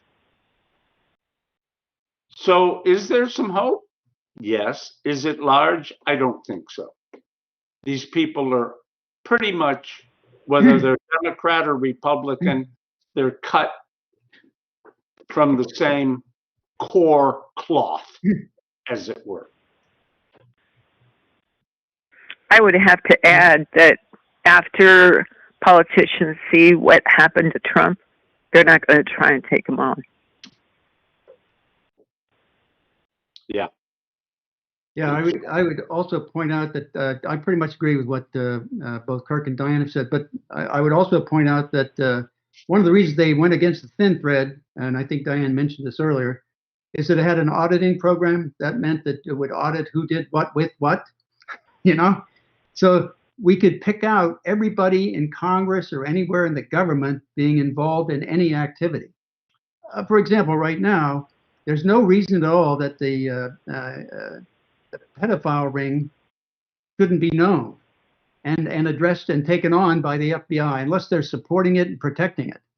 Because it's, all this information is known and laid out in relationship diagrams and what we call graphs of relationships in the data in NSA. All of this is there. All of that pedophile ring worldwide, everybody. And it's also true of the drug relations. It's true of every human relationship in the world. It's all there. And the only reason they're not taking it on and doing something is because they either want to support it or they're getting something from it one way or the other. Yep. So it just seems like a worldwide conspiracy to hide this criminality. And it's not just this country; it's other countries too. So, and they all are invested in this. They're making a lot of money in one form or another out of it. So they have a vested interest in protecting one another. That includes the courts, the Congress, and the administration in this country and the same equivalents in other countries. So this is not a very small problem. It's a major worldwide problem.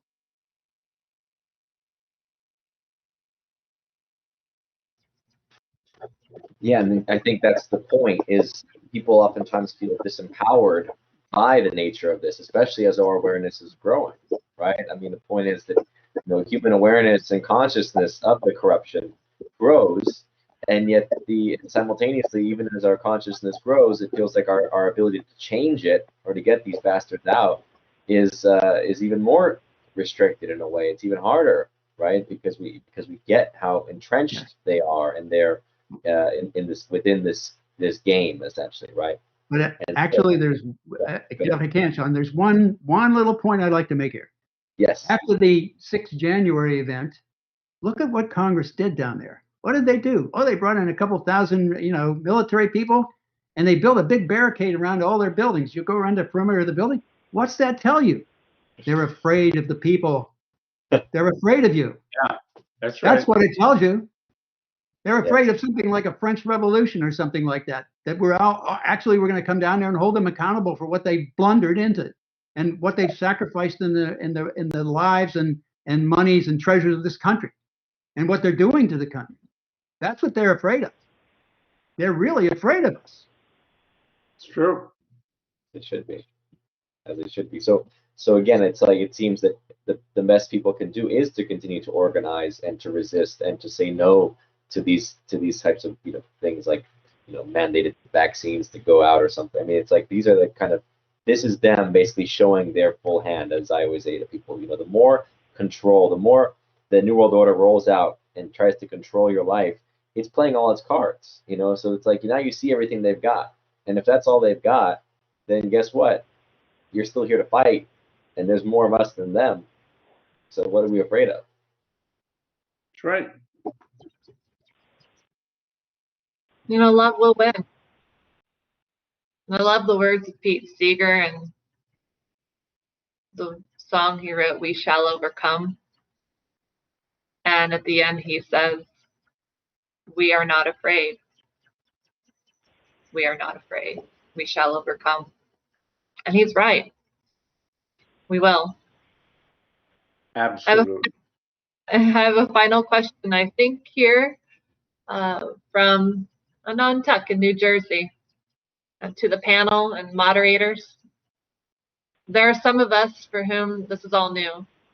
We want to do the right thing, but we are limited by circumstances and knowledge. What can we do to help, and what can we do to get others to help? Great question.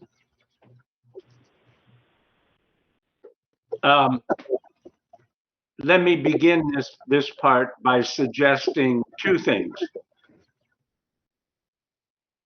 Demand accountability. Get involved. You cannot sit in your house. You cannot sit in your apartment and wring your hands.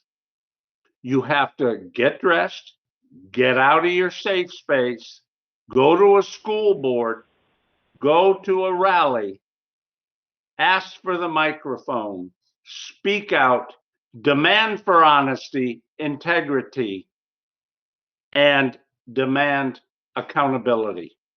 If you just do that, the uproar will be huge across the nation.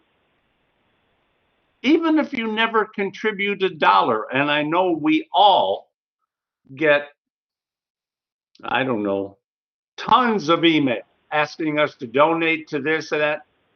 Go make your own voice heard. Don't pay off other people to do it for you. And I guarantee you, an uprising from the grassroots of that nature will be heard.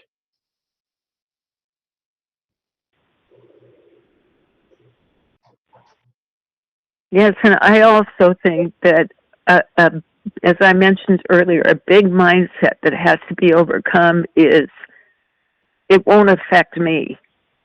So what do I have in this fight? You know, it does affect you. It affects huge policies that affect you. But it's also this country. It's our loyalty to this country and our system of government, which is being completely eroded, and our freedoms and our liberty. You have to, and that is such a common response. It doesn't affect me. Why should I do anything? They won't be interested in me. Well, they're affecting all these policies that affect you very, very privately. Your health now, too. So, and it's all an attempt at control of the domestic population. Remember, the only way they succeed is if you let them succeed.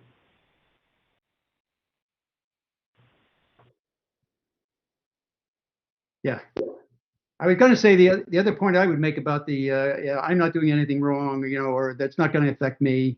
I'm not doing, anything they would be upset about. Well, that's if you don't realize it now, you don't determine what's right and wrong. They do. The administration determines what's right and wrong. If you're doing something that they want to say is wrong, you're wrong. Period. And they'll make it that way in court, like they did with us. They fabricated stuff and they tried to make it look like we were doing something that we weren't, which fortunately we could prove we didn't. And we also could prove malicious prosecution on their part. But that's the only way we stayed out of jail. I mean, otherwise, this is what our government's doing to. This is what it's come to. Now, if they can do that to us, the average American isn't going to stand a chance unless they stand up and start saying this is a bunch of crap and we're not going to take it anymore. That's right. So, I mean, it is crap, and it's a criminal organization. We're working against a criminal organization in Washington, D.C., and they're all involved in it. So we have to stand up on a grand scale and start really dealing and demanding a change. And we have to remember that what all this devolves to is basically control of the population. It didn't start that way, but as they get more power, they want more power. They have to save their power. They have to save themselves. And it becomes control of the population, including you. Just wait till you have to get your mandated shot. Then what's the next mandate? And the next and the next. You do what you're told. That's what you're doing.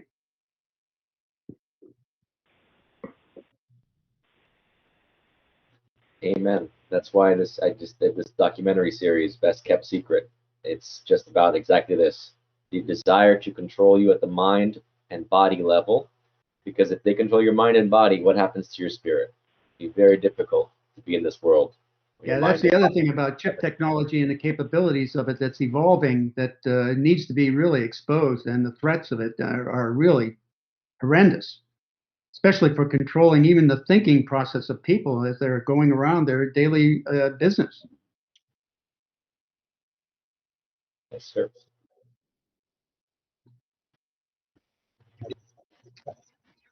I definitely want to end on the positive note.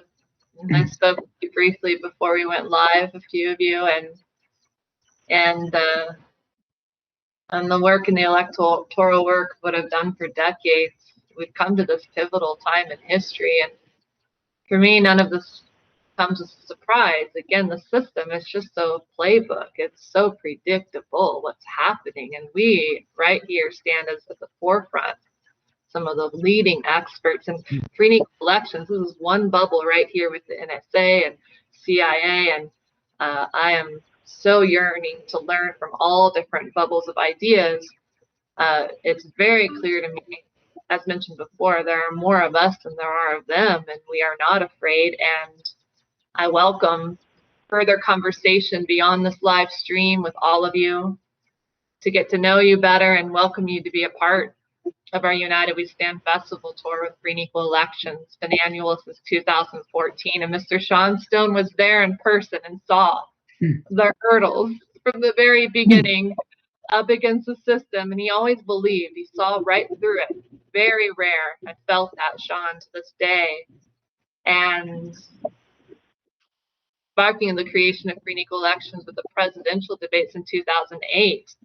A gentleman by the name Ralph Nader personally told me one of the most powerful tools the two-party system uses to create this false illusion, this grand illusion, this myth of voter choice in a two-party system is the presidential debates.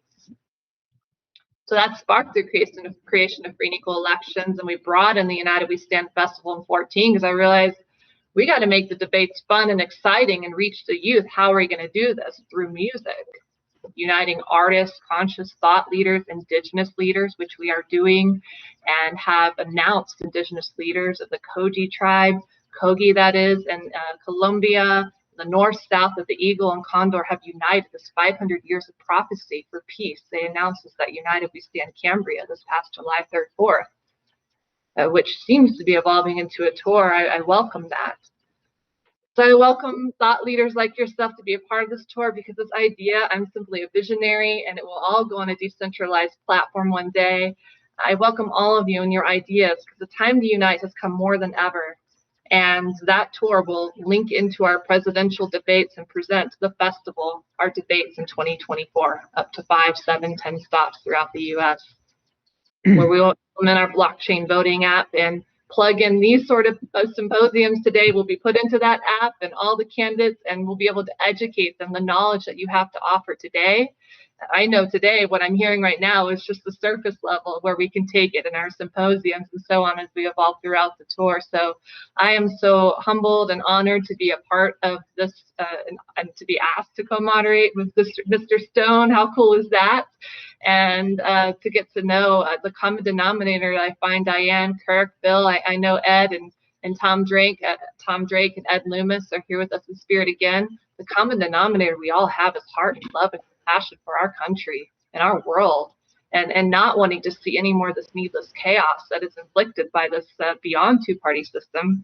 They're simply the puppets, controlled by the strings. That's just money and these powers that be, and so we see right through it, and it's coming. It's going to get a little, or maybe a little more than that, harder before it gets better. But again, truth will always prevail. It's on our side. So I really wanted to end on those notes and those words. So thank you for having me be a part of this, and to the gentleman who brought me into this as well, and civil rights mentors and heroes I consider to be a part of this. So thank you, the production team, and Dennis and Jose for putting this all together. What we have here is a whole bunch of good Americans right here, that's for sure. So what a cool movie to watch. Oliver produced, right? Sean, I don't know, some in the family. How that's cool. So to learn about that of course he did. So of course you're his son, and he's your father, might I add. So, but thank you so much. I don't know if you had any final words. I know Tom Drake and Ed Loomis, I'm getting messages. Can you say something more about your colleagues, including them in this?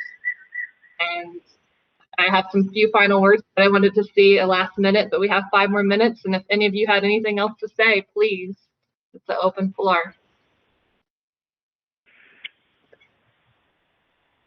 I think we have to be somewhat selfless in this, but it is for ourselves.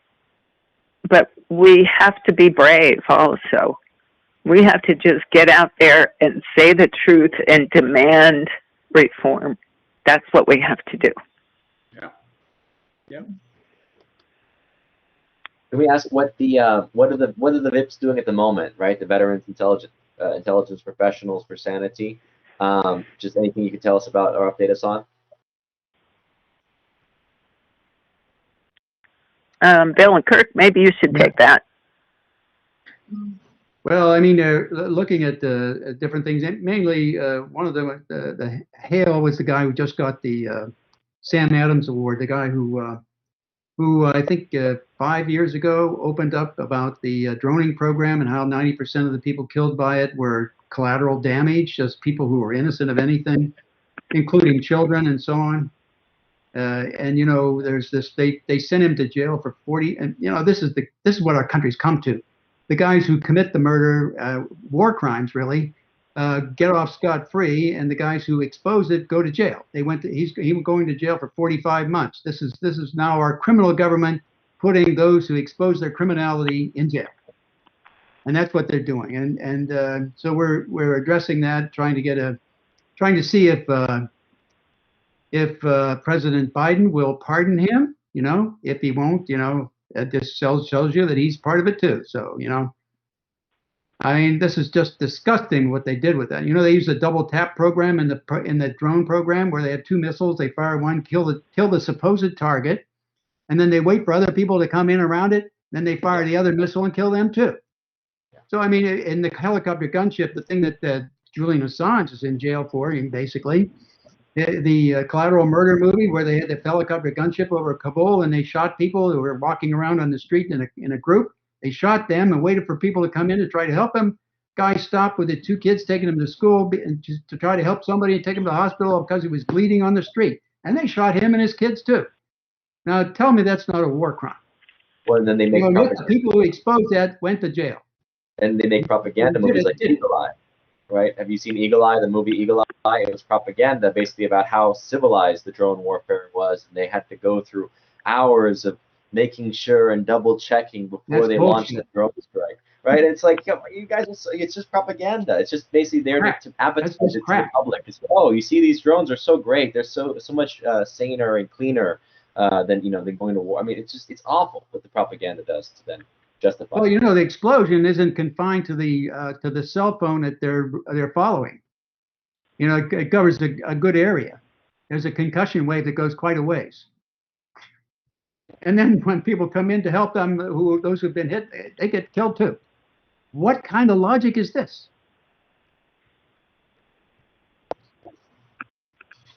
I mean, the Nuremberg trials clearly said following orders is not an excuse. Sorry. Yes. War crimes are war crimes.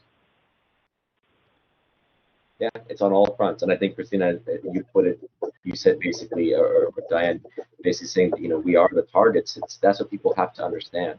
Essentially, what's important to understand about CIA and black operations of the post-World War II era, right? Adapting Nazi tactics and creating, and using these tactics throughout the Cold War it was always directed against other countries, destabilizing those leaders, rigging those elections, surveillance, murder, wars. It was always done against other countries. Post 2008, I would say, really, with the economic collapse and the housing crisis, it's all, and it really begins with the surveillance post 9/11, but it becomes all about targeting the American people, and that's what's happening now. We are the target of this same psychopaths that have been doing it to other countries, and now the targets are now pointing on us. And more recently, Sean, the lieutenant colonel who wants to blow the whistle on the brass, who mishandled the extraction from Kabul, he was fired. Relieved of command, he gets no pension, no nothing. Dismissed, out of the military. And all he wants to do is tell the truth about the incompetence.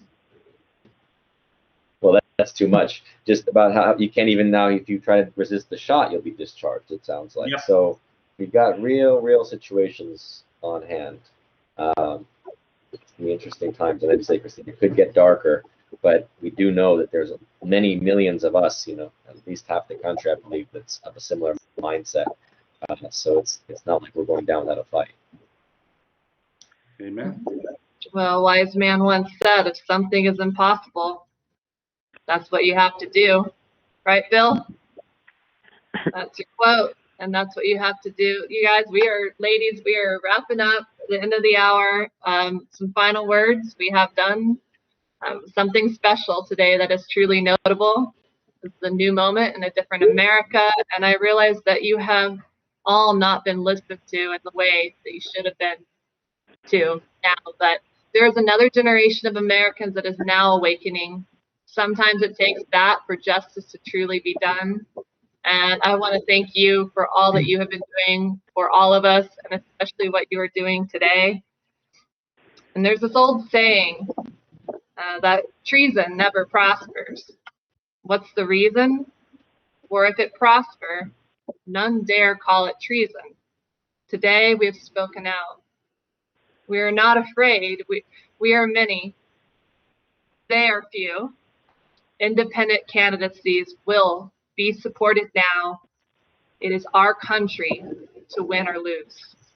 So thank you so much for your time today. And I invite you to be a part of everything I spoke about before. And please go out there and support a good American. Thank you, Bill, Binney, and Kirk, and Diane, and Ed, and Tom, I believe, for all of your great work. And I look forward to connecting with you again.